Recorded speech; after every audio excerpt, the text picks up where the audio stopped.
ମାଛ ଝୋଳ ତ ଆପଣମାନେ ବହୁତ ପ୍ରକାରର ଖାଇଥିବେ। କେବେ ମୋ ଷ୍ଟାଇଲରେ ପସ୍ତ ଦିଆ ମାଛ ଝୋଳ ଖାଇଛନ୍ତି କି? ତ ଚାଲନ୍ତୁ ମୁଁ ଆଜି ଆପଣମାନଙ୍କୁ ଦେଖାଉଛି। ତ ପ୍ରଥମେ ଯାହା ସବୁ ମସଲା ଦେଖେଇଲି ତାକୁ ସବୁ ଶିଳରେ ବାଟିକି ରଖିଦେବା, କାହିଁକିନା ଶିଳରେ ବଟା ମସଲା ତାର ସ୍ୱାଦ କିଛି ନିଆରା। ତାପରେ କଡ଼େଇରେ ସୋରିଷ ତେଲ ଗରମ କରିକି କଟା ପିଆଜକୁ ପକାଇବା। ପିଆଜ ହାଲକା ଟିକେ ଗୋଲ୍ଡେନ୍ ବ୍ରାଉନ୍ ହେଇକି ଭାଜି ହେଲା ପରେ ସେଥିରେ ଅଦା ରସୁଣ ବଟାକୁ ପକାଇବା।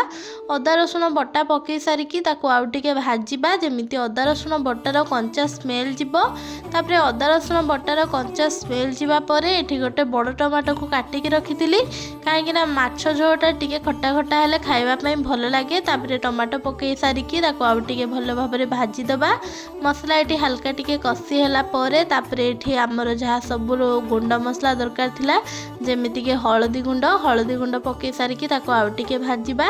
ତାପରେ ତାକୁ ଆଉ ଟିକେ ଭାଜି ସାରିଲା ପରେ ସେଥିରେ ଆମର ଲଙ୍କା ଗୁଣ୍ଡ ପକାଇବା। ଲଙ୍କା ଗୁଣ୍ଡ ପକାଇ ସାରିଲା ପରେ ଆମର ଏଇଠି ମସଲାକୁ ଆଉ ଟିକେ ଭଲ ଭାବରେ କଷିଦେବା। ମସଲା ଭଲ ଭାବରେ କଷି ହେଲା ପରେ ସେଥିରେ ବାଟିକି ରଖିଥିବା ପୋସ୍ତ ଆଉ ଜିରା ଧନିଆକୁ ପକାଇବା। ତାପରେ ତାକୁ ପକାଇ ସାରିକି ମସଲାକୁ ଆଉ ଟିକେ କଷିବା। ମସଲା କଷା ଆମର ପୁରା ଏଇଠି ରେଡ଼ି ହେଇଗଲା। ଦେଖିବେ ମସଲା କଷାରୁ ଯେତେବେଳେ ତେଲ ଛାଡ଼ିଦେବ ଜାଣିବେ ଯେ ମସଲା କଷା ପୁରା ପରଫେକ୍ଟ ହେଇଯାଇଛି। ତାପରେ ମସଲା କଷା ଏଇଠି ରେଡ଼ି ହେଇଗଲା ପରେ ଯେତିକି ପରିମାଣରେ ଝୋଳ ରଖିବେ ସେଇ ଅନୁସାରେ ପାଣି ପକାଇବା। ପାଣି ଟିକେ ତାପରେ ଫୁଟି ହେଲା ପରେ ମାଛ ପିସ୍କୁ ପକାଇବା। ମାଛ ପିସ୍ ପକାଇ ସାରିଲା ପରେ ତାକୁ ଆଉ ଟିକେ ଫୁଟିବା ପାଇଁ ଛାଡ଼ିଦେବା। ଦେଖନ୍ତୁ ଆମର ତାପରେ ମାଛ ଝୋଳ କେମିତି ଗବ ଗବ ହେଇ ଫୁଟୁଛି।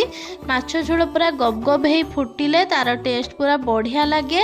ତାପରେ ମାଛ ଝୋଳ ଭଲ ଭାବରେ ଫୁଟି ହେଲା ପରେ ତାପରେ ଗ୍ୟାସ୍ ବନ୍ଦ କରିଦେବା। ଗ୍ୟାସ୍ ବନ୍ଦ କରି ସାରିକି ସେଥିରେ କଟା ଧନିଆ ପତ୍ର ତାପରେ ଗରମ ମସଲା ଗୁଣ୍ଡ ପକାଇବା। ତାପରେ ରେଡ଼ି ହେଇଗଲା ଆମର ଦେଶୀ ଷ୍ଟାଇଲରେ ପୁରା ଶିଳ ବଟା ମସଲାରେ ମାଛ ଝୋଳ। ତ ଯିବା ପୂର୍ବରୁ ଆମ ଚ୍ୟାନେଲକୁ ସବସ୍କ୍ରାଇବ୍ କରିକି ଯାଆନ୍ତୁ।